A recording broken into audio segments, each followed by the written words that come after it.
Hello mga Lods! So ngayon ay kami lang dalawa ni Abi maglaga ng chicharon.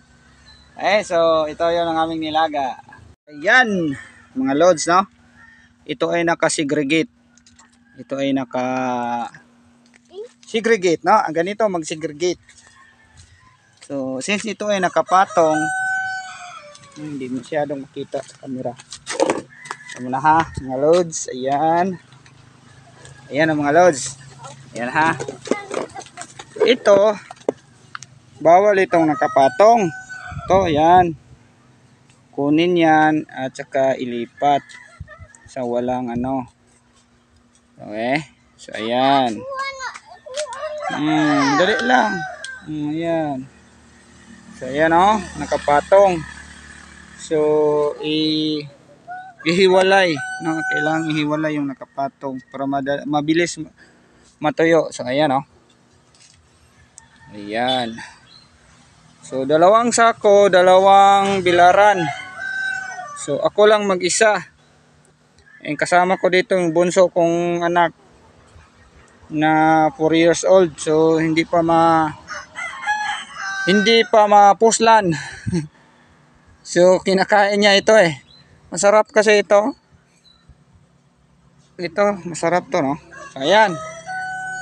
So, ganito yan, no? So, dito yung isa.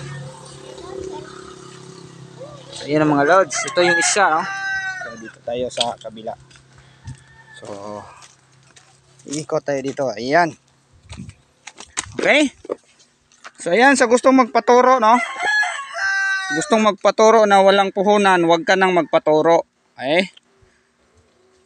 Magagalit pa pag hindi bibigyan. Ay nako, wala ngang free ngayon. Wala nang free. 'Di ba free? 'Di ba? Wala nang free kahit si pare. No, hindi na free ni Mare. Ayan. Ayan mga free. Mukha kayong free. Ayan.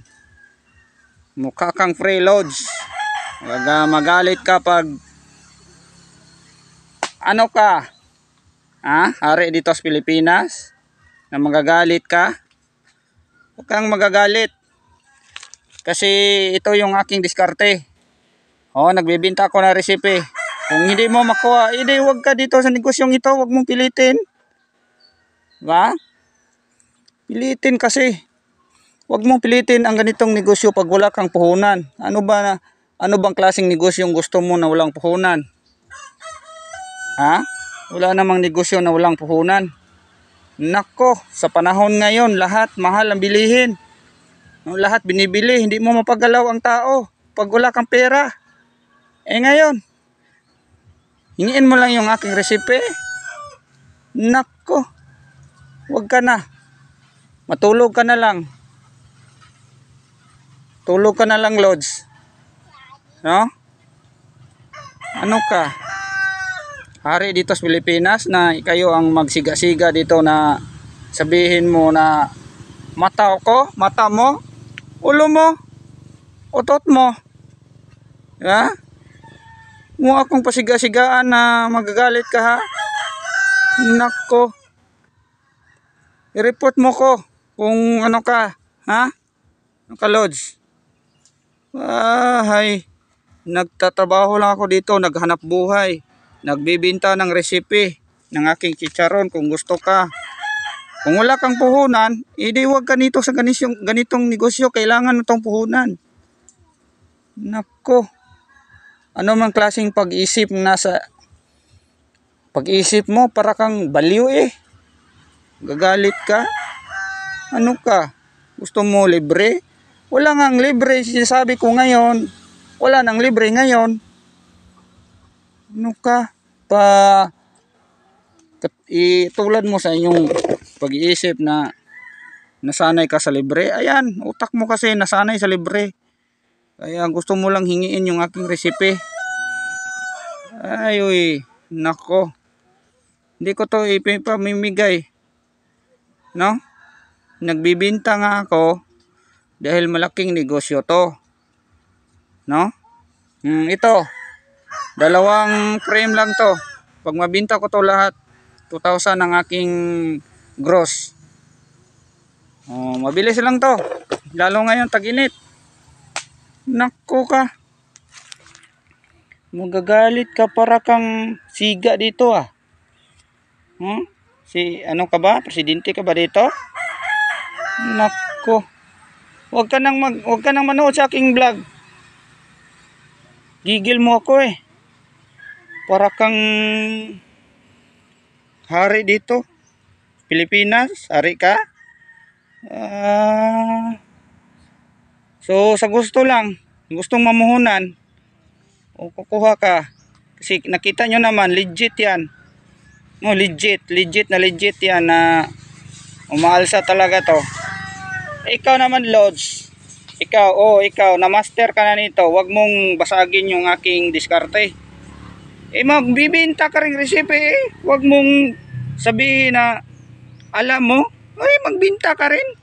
Kung alam mo yan eh. Ano bang naano mo dyan? Magagalit ka, natamaan ka? Hindi ka naman, sinasabi ko, itong aking video para lang to sa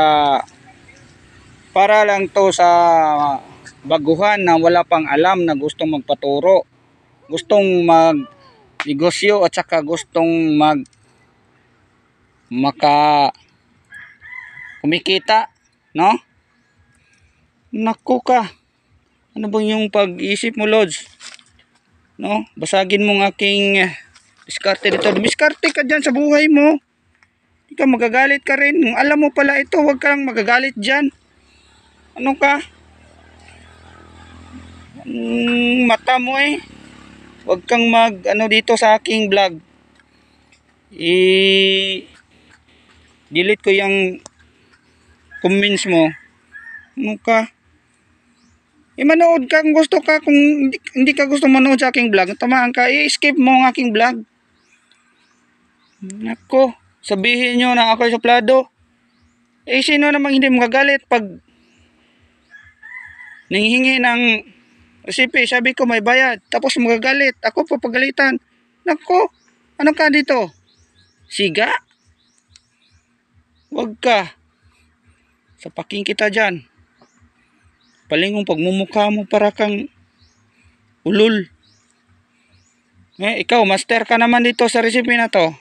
Ngayon, bakit ka pa nanonood? Bakit ka pa magbasag sa aking diskarte? Kaya magbinta ka rin. Ulo mo. Ngayon, gigil nyo ako no? Para ito sa gustong matuto at magtiwala sa akin, no? Itong negosyon to. Hindi ko to ipabibigay kung hindi ko to ibenta sa taong malapit lang sa aking location. Kaya kung gusto mo, ibigay ko to sa iyo kung ka sa inyong location. At saka huwag kang mag-private dyan ng profile.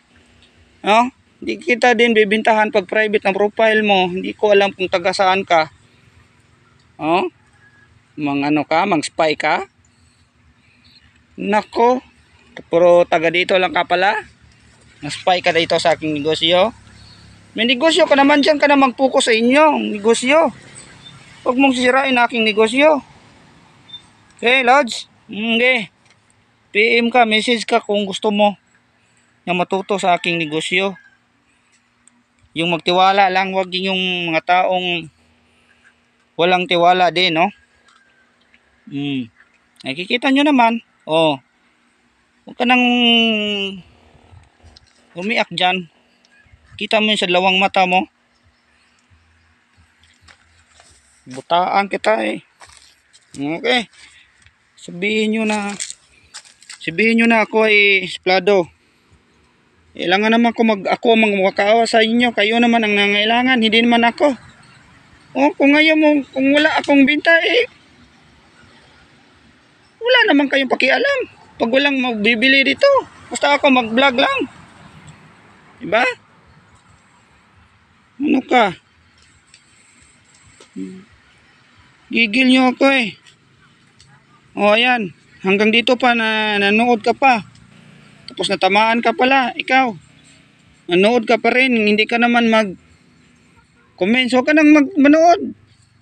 ka pala mag-comment eh. Oh, dami-dami na to lahat. Ano? Kung ayaw mong mag-comment, skip mo na to. At saka i-block mo ko. Unfollow mo ko. Wala ka palang silbi eh. Wala ka talagang silbi. Kasi manood ka lang, mang-stalk ka lang, mang-spy ka lang, marites ka lang. Tapos ayaw mong mag-comment, ayaw mong mag-react. Ano ka, robot? Naka, lumayas ka na dito sa aking video. Sige na, message na.